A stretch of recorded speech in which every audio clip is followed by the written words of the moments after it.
আসসালামু আলাইকুম এভরিওয়ান, সবাইকে ওয়েলকাম করছি কৃষিভার্স চ্যানেলে। আজকে আপনাদেরকে এক্সাইটিং একটা জায়গা সম্পর্কে জানাবো।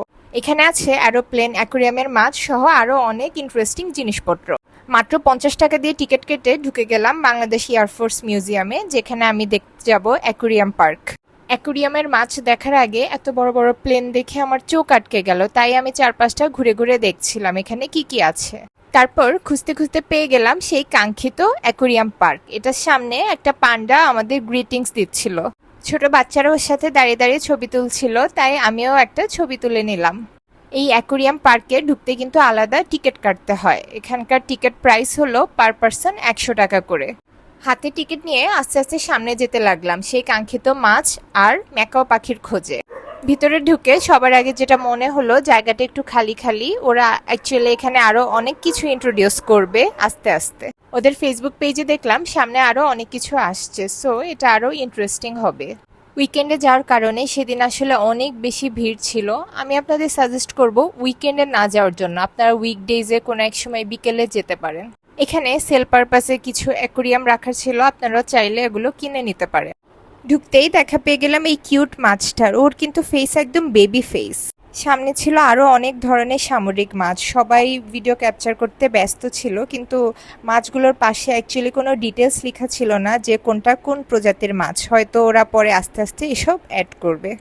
এখনো এখানে অ্যাকুরিয়ামের সংখ্যা খুবই কম। ওরা পরবর্তীতে আরো অনেক মাছ অ্যাড করবে, তখন হয়তো ঘুরতে আসলে আরো বেশি ভালো লাগবে। তবে যদি বাচ্চাদের সাথে নিয়ে আসেন, ওরা কিন্তু খুবই মজা পাবে, যেহেতু এখানে কিছু ভিন্ন প্রজাতির মাছ দেখা যাচ্ছে। পাশে ডিটেলস না থাকার কারণে আসলে আমি কোনো মাছেরই নাম বলতে পারছি না। আপনারা যদি কোনো মাছ চিনে থাকেন অবশ্যই কমেন্ট বক্সে জানাবেন। বিকেলে ঢাকার ভিতরে ফ্যামিলি সহ ঘোরার জন্য এই জায়গাটা আমার বেশ ভালোই মনে হয়েছে। টিকিট প্রাইসও খুবই কম। আমরা যারা ঢাকাবাসী আছি, আমাদের আসলে ঘুরতে যাওয়ার জায়গার খুবই অভাব, তাই এই জায়গাটা একটা বেস্ট প্লেস হতে পারে। হাঁটতে হাঁটতে একটা অদ্ভুত মাছের দেখা পেলাম। এটার ফ্রন্টের সাইডটা একদম ক্রোকোডাইলের মতো। আমি আমার হোল লাইফে এরকম অদ্ভুত মাছ সত্যিই দেখিনি। এটার নাম ছিল সোর্ড ফিশ। মাছের অ্যাকুরিয়াম শেষ হলে সামনে আগালে দেখা যাবে একটা গুহার মতো জায়গা। জায়গাটা দেখতে সুন্দর এবং এখানে ছবি কিন্তু ভালো আসে। এর সামনেই ছিল আর্টিফিশিয়াল ঝর্ণা।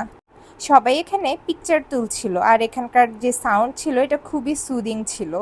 সামনেই যে বড় বড় চেইনওয়ালা এরিয়া দেখা যাচ্ছে, এটার ভিতরেই আছে সেই কাঙ্ক্ষিত পাখি। এই চেইন পার হওয়ার পরেই পাখির কিচিমিচির শব্দে আপনার মন ভরে যাবে। সবচেয়ে মজার ব্যাপার হলো এই রং বেরঙের পাখিগুলো আপনার মাথার উপর দিয়ে এভাবে উঠতে থাকবে, যেটা দেখতে খুবই ভালো লাগে। পাখিগুলো এখানে নিজেদের মতো খেলছিল। একবার ওরা উপরে উঠছিল, আবার নিচে নামছিল।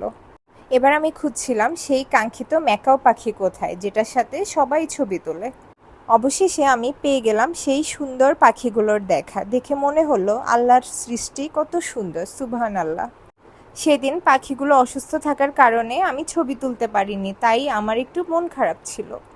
মন ভালো করার জন্য তাই গেলাম জম্বি গেমস খেলতে। 200 টাকা করে পার পার্সন টিকিট কেটে চলে গেলাম অন্যরকম এক দুনিয়ায়। আমি এর আগেও ভিআর গেমস খেলেছি, তারপরে এখানকার এক্সপিরিয়েন্স ভালোই ছিল। মাছ আর পাখি দেখা শেষ করে আপনারা ওই এক্সপিরিয়েন্সটা নিতে পারেন, আশা করি বেশ ভালো লাগবে। গেম খেলা শেষে শুনতে পেলাম ট্রেনের হুইসেল বাজছে, তাই আমিও টিকিট কেটে ট্রেনে উঠে পড়লাম। লাস্টলি আমি আপনাদের রেকমেন্ড করব অবশ্যই এই জায়গায় একবার এসে ঘুরে যাবেন, আশা করি ভালো লাগবে। আমার ভিডিও ভালো লাগলে কৃষিভার্সকে সাবস্ক্রাইব করবেন। Thanks for watching.